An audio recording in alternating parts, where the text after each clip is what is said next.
नमस्कार मेरे प्यारे बच्चों जी, आप सभी का स्वागत है आज के इस वीडियो में। और मैं उम्मीद करता हूं कि आप सभी का अच्छे से पढ़ाई चल रहा होगा। तो मैं आप सभी को बता दूं कि आज हम लोग लवण के बारे में पढ़ने वाले हैं। तो चलिए हम लोग लवण के बारे में पढ़ते हैं और उनकी कुछ विशेषताओं के बारे में देखते हैं। तो मैं आप सभी को बता दूं कि जो हमारा लवण होता है इसको इंग्लिश में हम लोग साल्ट कहते हैं। और लवण का डेफिनेशन क्या होता है कि अम्ल और क्षार के अभिक्रिया से बनने वाला पदार्थ लवण कहलाता है। यानी कि मैं आप सभी को बता दूं कि जब हमारा अम्लीय पदार्थ और क्षारीय पदार्थ ये जब दोनों आपस में अभिक्रिया करेंगे तो वहां पे अभिक्रिया करने के फलस्वरूप वहां पे लवण और जल बनने वाला है। और मैं आप सभी को बता दूं कि जहां पे लवण और जल बनते हैं इस अभिक्रिया को हम लोग उदासीनीकरण अभिक्रिया भी कहते हैं। अब यहाँ पर जैसे कि आप लोग उदाहरण देख सकते हैं कि पहला नंबर हमारा उदाहरण है कि सोडियम क्लोराइड। सोडियम क्लोराइड का हमारा अणुसूत्र क्या होता है तो NaCl होता है। और दूसरा हमारा है कि पोटेशियम नाइट्रेट। पोटेशियम नाइट्रेट का अणुसूत्र क्या होता है तो KNO3 होता है।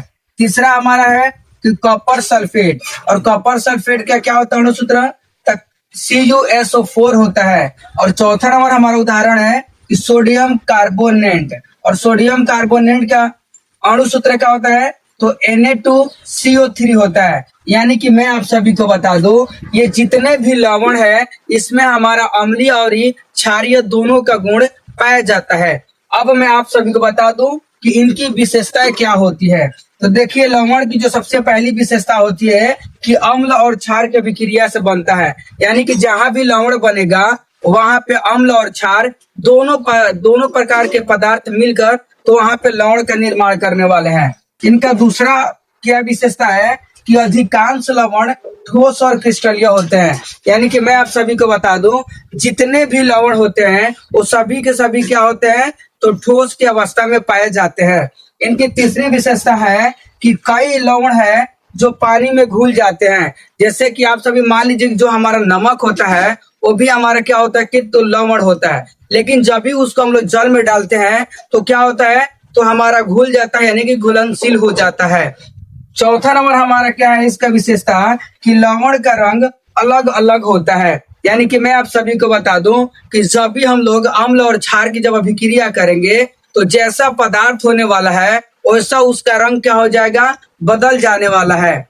अब हम लोग इनके पांचवें नंबर विशेषता को देखते हैं। तो पांचवा नंबर विशेषता है कि उदासीन लवण का जो pH मान होता है वो 7 होता है। क्योंकि कभी कभी बोर्ड एग्जाम में पूछा जाता है कि बताइए कि जो उदासीन लवण जो होता है उनका pH मान कितना होता है। तो आप सभी याद रख लीजिएगा तो उदासीन लवण का pH मान कितना होता है तो 7 होता है। वही हमारा छठा नंबर विशेषता है कि जो हमारा अम्लीय लवण होगा उनकी जो pH मान होगा कितना होगा तो 7 से कम होता है। और हमारा सातवां नंबर विशेषता है कि क्षारीय लवण का जो pH मान होता है वो 7 से अधिक होता है। और मैं आप सभी को बता दूं कि ये जो हमारा pH मान होता है तीनों का ये बोर्ड एग्जाम के लिए काफी मोस्ट इम्पोर्टेंट होता है।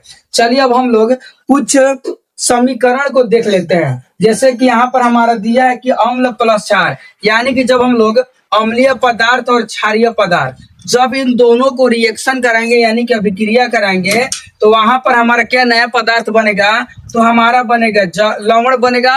और लवण के साथ हमारा जल बनने वाला है। जैसे कि आप सब यहाँ पर देख लीजिएगा दिया है कि HCl। और HCl को हम लोग क्या कहते हैं तो हाइड्रोक्लोरिक अम्ल कहते हैं। प्लस के साथ हमारा जुटा है कि NaOH। और NaOH को हम लोग क्या कहते हैं तो उसको कहते हैं सोडियम हाइड्रोक्साइड। यानी कि कैल्शियम यानी कि हाइड्रोक्लोरिक अम्ल और सोडियम हाइड्रोक्साइड जब इन दोनों की अभिक्रिया कराएंगे तो वहां पर हमारा क्या बनेगा तो NaCl यानी कि हमारा सोडियम क्लोराइड यानी कि लवण बनेगा। और प्लस के साथ H2O यानी कि क्या बनेगा तो हमारा जल बनेगा। और यही हमारे जो होता है लवण की कुछ विशेषताएं होती है।